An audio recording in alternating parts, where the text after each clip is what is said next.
नौजवानों से पूछिए कि जो नौजवान हमारे दिल्ली पंजाब गए, उन नौजवानों ने जब बदली हुई दुनिया देखी और अपने गांव की बदहाली देखी तो ऐसे लड़कों ने सबसे पहले झंडा उठाया MIM का। इनको दर्द है कि दादी अम्मा से बीमारी से नहीं मरी थी, बल्कि बस्ती में एम्बुलेंस नहीं आ सका जिसकी वजह से मर गई। हमारी लगभग 300 से ज़्यादा घर डाकू जितना लूट के जाता है उससे ज़्यादा लूट गया हमारा गाँव नदी में कट करके। यही वजह है कि आज घर घर में MIM का नारा लग रहा है और पुराने अपने खादिम को बदलने का लोगों ने तहिया कर लिया है। हम आवाम को यकीन दिलाना चाहते हैं कि MIM इंशाअल्लाह इस इलाके में आएगी तो नदियों के कटाव के मसले के भी लिए लड़ेगी, इस इलाके के तालीमी बदहाली को भी दूर करेगी। और मैं समझता हूँ कि 10 एम्बुलेंस होगा इस असम्बली हलके में जो बीमारों को ले जाकर बर वक्त डॉक्टरों के यहाँ पहुँचाने का काम करे, और जो हॉस्पिटल हैं हमारे वहाँ पर डॉक्टर होंगे।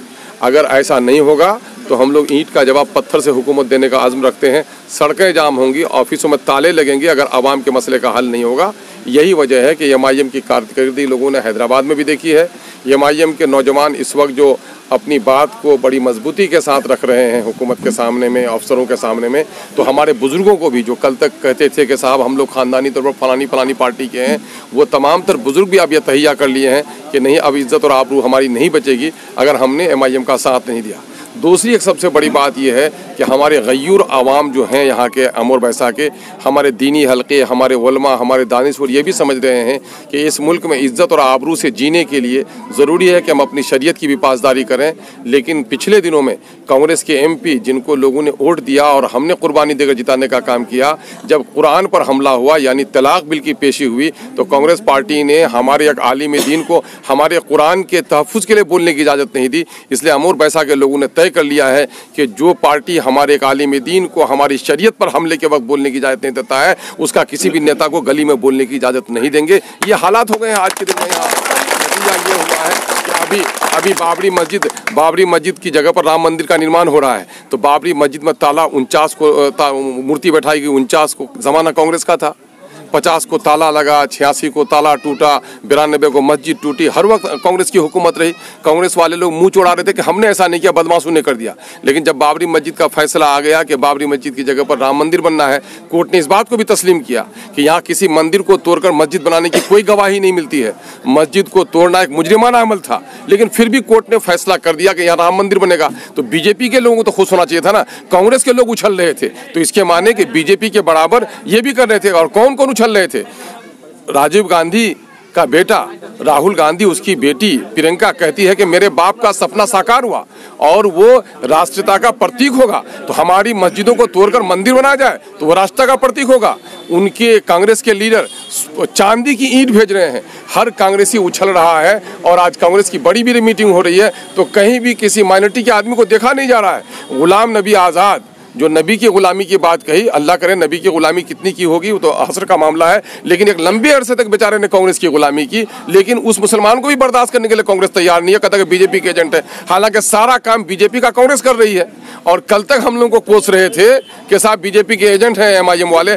अल्हम्दुलिल्लाह MIM वालों का मसला ये है कि वो खुदा से डरता है, खुदा के अलावा किसी से नहीं डरता है। हमारे तकदीर का फैसला मेरे खुदा के हाथ में है, लेकिन दुनिया के असबाब को, जुल्म के खिलाफ आवाज़ उठाना हमारा दीनी फरीजा है, हमारा अखलाकी, सियासी और समाजी फरीजा है। और अल्हम्दुलिल्लाह 33 साल जुल्म के खिलाफ पूरी आवाम में अमोर के आज एक हलचल ही नहीं, एक बेदारी और इनकलाब इसके अच्छे नतीजे आएंगे। सर, यहाँ बरादरी बात की सियासत होती है, सुरजापुरी को लाया जाता है चुनाव में। देखिए, हर इंसानी समाज में और दीनी एतबार से हमारे असबियत हराम है।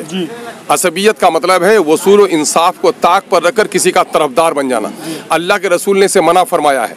मैं समझता हूँ कि अमर बैसा की जो सबसे बड़ी बदहाली की सबसे बड़ी वजह है सड़क, बिजली का नहीं होना या नदी का कटाव, सैलाब, ये तो है, लेकिन सबसे बुनियादी वजह यही असबियत है कि यहाँ कभी बंगाली जीता और कभी कुल्हिया जीता।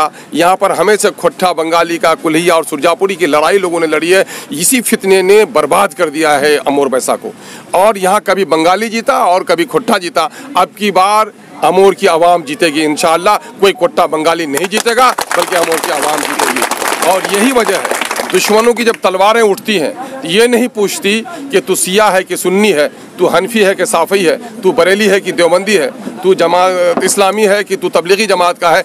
कलमे की बुनियाद पर सारे लोग हमारी गर्दनों की तलवार पर उठाते हैं। क्या हम अपनी गर्दनों की हिफाजत के लिए भी अपने कलमे के नाम पर एक नहीं हो सकते हैं? ये तो हमारी दीनी अहमियत है। लेकिन सीमांचल के हिंदू मुस्लिम दलित सारे भाइयों को कहते हैं कि सीमांचल एक कश्ती की तरह है, कश्ती डगमगाती है तो कश्ती में बैठने वाला हर कोई डूब जाता है। आज यहाँ जो मुस्लिम अक़लियत की हालत है, उससे ज़्यादा हमारे दलित भाइयों की, मुखिया डोमा जी हैं, बता दें कि इनके बस्ती का क्या हाल है। दलितों का आज तक उत्थान नहीं हुआ। आज गेहूं की वजह से घुन पिसा जा रहा है इस इलाके के। हमारे दलित हिंदू भाई की तरक्की भी यहाँ माइनॉरिटी के लोग हैं वैसे नहीं हो सकी है, इसलिए कि ज़्यादातर माइनॉरिटी के लोग यहाँ MLA MP बने हैं। इसलिए फिक्र करने की कोई ज़रूरत नहीं है। एक नया इनकलाब, नई तब्दीली अल्हम्दुलिल्लाह यहाँ पर आ रही है।